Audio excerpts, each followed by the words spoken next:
كنتم خير أمة أخرجت للناس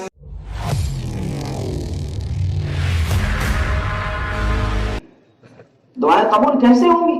جب نماز مکمل ہوگی. اور نماز مکمل کیسے ہوگی؟ جب سورہ فاتحہ مکمل صحیح طریقے سے پڑھیں گے، سورت صحیح طریقے سے پڑھیں گے، رکوع ہمارا صحیح ہوگا. اللہ کے نبی صلی اللہ علیہ وسلم نے فرمایا اللہ تعالیٰ اس شخص کی نماز کو نگاہ اٹھا کے بھی نہیں دیکھتا جو رکوع کے بعد سیدھا کھڑا نہیں ہوتا ہے، فوراً سجدے میں چلا جاتا ہے. اب بتائیے، ہم تو یہ سمجھتے ہیں وضو کر کے ہم لوٹے، امام صاحب رکوع میں گئے تھے، اب دوڑتے ہوئے آئے ہم کہ امام صاحب کہیں رکوع سے اٹھ نہ جائیں، اور آتی فوراً اللہ اکبر کہا تو بجائے ہاتھ یہاں باندھنے کے ڈائریکٹ وہ گھٹنے پہ جاتے ہیں، ڈائریکٹ یوں ہاتھ باندھا گھٹنے پہ چلے گئے. اب آپ اندازہ کریں، جو ہاتھ بجائے تکبیر تحریمہ کے ڈائریکٹ وہ گھٹنے پہ جا رہے ہو، تکبیر تحریمہ پایا گیا، قیام پایا گیا کہ فرض تھا؟ قیام گیا آپ کا، اور آپ یہ سوچ رہے تھے کہ کہیں یہ رکعت چھوٹ نہ جائے، نماز کے بعد اس کو ادا کرنا پڑے. مسئلہ اس کا نہیں ہے کہ یہ رکعت چھوٹ جائے گی، مسئلہ اس کا ہے کہ بعد میں اکیلے پڑھنا پڑے گا، ہمارا 1-2 منٹ چلا جائے گا، اس لیے ہم جلدی میں رہتے ہیں.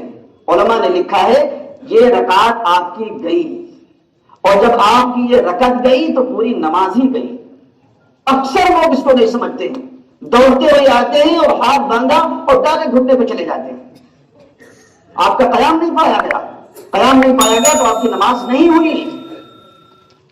اور ہم یہ سمجھتے ہیں کہ ہم نماز پڑھ کے آ رہے ہیں. جب یہ حال ہمارا نمازوں کا ہوگا تو پھر آگے کیا ہوگا؟ دوسری رکعت میں جب امام صاحب بیٹھے تھے، ہم آئے، بیٹھ گئے، بیٹھنے کے بعد ہم نے تحیات تھوڑی پڑھی تھی، امام صاحب کھڑے ہوئے، ہم بھی کھڑے ہو گئے، جبکہ التحیات کا پڑھنا واجب ہے امام اور مقتدی دونوں پر. التحیات کا پڑھنا امام اور مقتدی دونوں پر واجب ہے. آپ التحیات پوری کریے، اس کے بعد کھڑے ہوئیے. دوسری رکعت میں اور یہی حال چوتھی رکعت میں، اگر آپ آ کے بیٹھ گئے ہیں اور آپ نے تحیات شروع کی، 3-4 کلمے پڑھ لیے، امام نے سلام پھیر دیا، اب آپ التحیات مکمل کریے، اس کے بعد کھڑے ہوئیے. یہ مسئلہ ہے، واجب ہے پڑھنا. لیکن چونکہ یہ بڑی تعداد ہماری ہے جو نہیں جانتی اس مسئلے کو، اور وہ نماز پڑھتے چلی جا رہی ہے.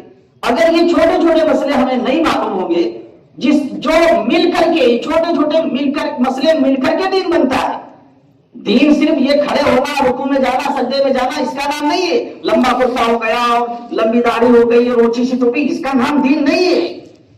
دین نام ہے زندگی گزارنے کا صحیح طریقہ، صحیح سوچ، صحیح فکر. آپ کی فکر کیسی ہے، آپ کی سوچ کیسی ہے، زندگی گزارنے میں آپ کس طریقے سے زندگی گزار رہے ہیں، آپ کا چلنا کیسا ہے، آپ کا اٹھنا کیسا ہے، آپ کے تعلقات لوگوں سے کیسے ہیں، آپ کے دوست احباب کیسے ہیں، ملنے والے کیسے ہیں، آپ کے رشتہ دار کیسے ہیں، سماج کے اندر آپ کا اٹھنا بیٹھنا کیسا ہے، آپ لوگوں میں کیسے پہچانے جاتے ہیں، یہ ہے دین. صحابہ کرام نے اللہ کے نبی صلی اللہ علیہ وسلم سے پوچھا، اے اللہ کے نبی، ہمیں کیسے معلوم ہوگا کہ اللہ تعالیٰ ہم سے خوش ہے اور ہم کامیاب ہیں اور اچھی زندگی گزار رہے ہیں اور اللہ کے نزدیک بھی ہم نیک اور بہتر اور اچھے ہیں؟ اللہ کے نبی صلی اللہ علیہ وسلم نے جواب دیا کہ اگر یہ جاننا ہے کہ تم اچھے ہو برے ہو تو اپنے پڑوسیوں کو دیکھو، وہ تمہاری تعریف کر رہے ہیں برائی کر رہے ہیں. اگر تمہاری تعریف کر رہے ہیں تمہارے پڑوسی تو تم اچھے ہو، اور اگر تعریف نہیں کر رہے تو پھر اچھا سمجھنا مت اپنے آپ. بتائیے ہم کیا سمجھ رہے ہیں؟ ارے اس سے کیا لینا دینا، ہمارے گھر کا مسئلہ اتنا بڑا ہے، ہم پڑوسی کا کیا خیال رکھیں؟ ہمارے گھر کا چولہا چلنا مشکل ہے، ہمارے گھر کے مسائل نہیں صحیح ہو رہے، ہم دوسرے کی فکر کیا کریں؟ میرے بزرگوں، دین ان تمام چیزوں سے مل کر بنتا ہے، اور جب دین ہوگا تو الاسلام پایا جائے گا، ورنہ الاسلام نہیں ہوگا دوسرا مذہب ہو سکتا ہے، عیسائی ہو سکتا ہے، یہودیت ہو سکتی ہے، نصرانیت ہو سکتی ہے، کچھ بھی ہو سکتا ہے، لیکن دین اس کا نام نہیں ہے کہ دین میں قطر بیوت کی جائے.